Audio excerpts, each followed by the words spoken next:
Hi guys, welcome to my channel, Deo Bernardino Vlog. Thank you.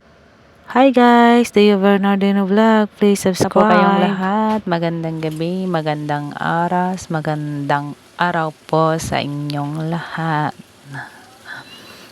Kumusta po ang bawat isa? So for today's video guys, magluluto ako ng pansit kasi namimiss ko na ang pansit guys. Dito sa Hong Kong guys, noodles is life. Pero ako guys, hindi ko po gustong mag-noodles sa araw-araw. Kaya minsan lang ako or sometimes once a week or every Sunday lang ganon. Pero ngayon, namimiss ko talaga kasi nakakita ako ng fresh noodles dun sa market kanina. Kaya bumili na lang ako. So, ayan guys. Naggisa lang ako ng manok. Karang pinirito-prito ko lang konti yung chicken breast kasi wala akong ibang isasahog kundi yan lang meron kasi ako. Kaya yan na lang ang isasahog ko, 'di ba? So, ayan. Kumukulo na. Pwede na nating ilagay ang pansit. Yung Mickey pala pag hindi naluto.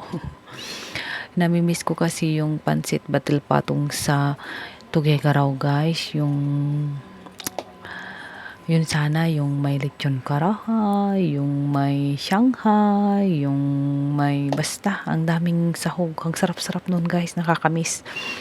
Tapos ayan, mag-isa lang ako dito sa bahay kaya magluluto ako ngayon, 'di ba? Pag nagre-crave kasi ako, pag wala akong kasama, guys, lagi akong nag-iisip ng maraming pagkain kaya ayan, yan lang ang meron ako dito sa bahay at yan ang cravings ko kaya yan ang niluluto ko ngayon, 'di ba, guys?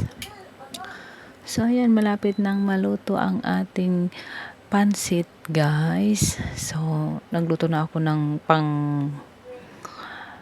panggabihan, tapos pang-umagahan bukas. O, di ba?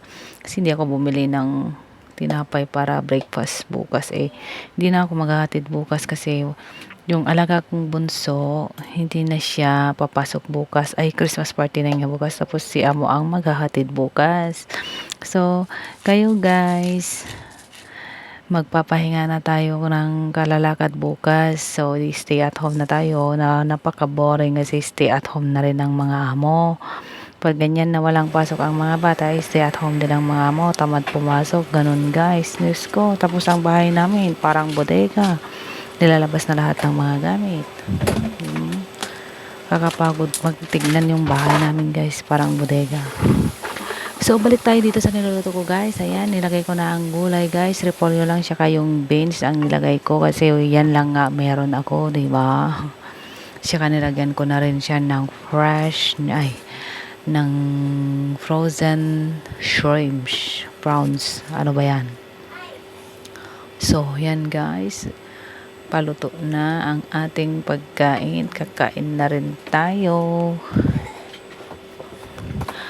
Sa lahat po ng followers ko, maraming salamat po sa inyong lahat sa suporta na kahit hindi po ako nakakapagbalik agad-agad. Pero wag po kayong mag-alala at babalikan ko po kayong lahat pag nakita ko na po ang mga comments ninyo. Maraming salamat po sa suporta. Thank you very much everyone. God bless and please follow my page. Ingat po kayo lagi. Thank you po. Nagtubig pa ulit kasi nilagyan ko siya ng gulay. Ayan na, luto ng simpleng pansit natin.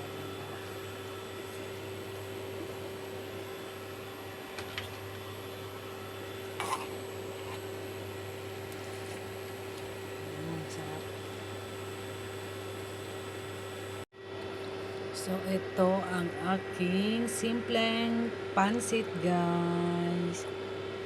Luto na. Kain na tayo.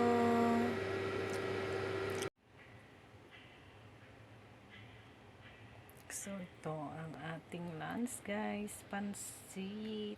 Ayan. Pansit kayo dyan.